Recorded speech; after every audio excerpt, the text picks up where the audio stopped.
സ്തുതിയും സ്തോത്രവും പ്രാപവും പുകഴ്ചയും മാഞ്ഞു പോകാത്ത നല്ല ഉന്നതിയും സദാ ഇപ്പോഴും ഇടപെടാതെ കരയേറ്റുവാൻ ഞങ്ങൾ യോഗ്യരായി തീരണമേ. പൂർവീക നീതിമാന്മാരുടെ കാഴ്ചകളെ കൈക്കൊള്ളുകയും വിശുദ്ധ പിതാക്കന്മാരുടെ പ്രാർത്ഥനകളിൽ പ്രീതിപ്പെടുകയും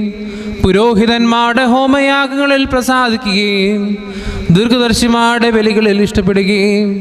സ്ലീഹന്മാരുടെ കുർബാനകളെ പൂർത്തിയാക്കി വിശുദ്ധീകരിക്കുകയും ഹാബേലിനും നോഹിനും മൽക്കീസദേക്കിനും തൻ്റെ രഹസ്യത്തെ വെളിപ്പെടുത്തുകയും മോശയ്ക്കും അഹറോനും ശമൂവേലിനും തൻ്റെ ദൃഷ്ടാന്തം സൂചിപ്പിക്കുകയും ചെയ്തവനും ഏകമായി ഗ്രഹിക്കപ്പെടുകയും തൃത്വമായി ഏറ്റുപറയപ്പെട്ട് ഉദ്ഘോഷിക്കപ്പെടുകയും ചെയ്യുന്നവനും വിഭജിക്കപ്പെടുവാൻ പാടില്ലാത്ത സത്യേക ദൈവമായ കർത്താവിന്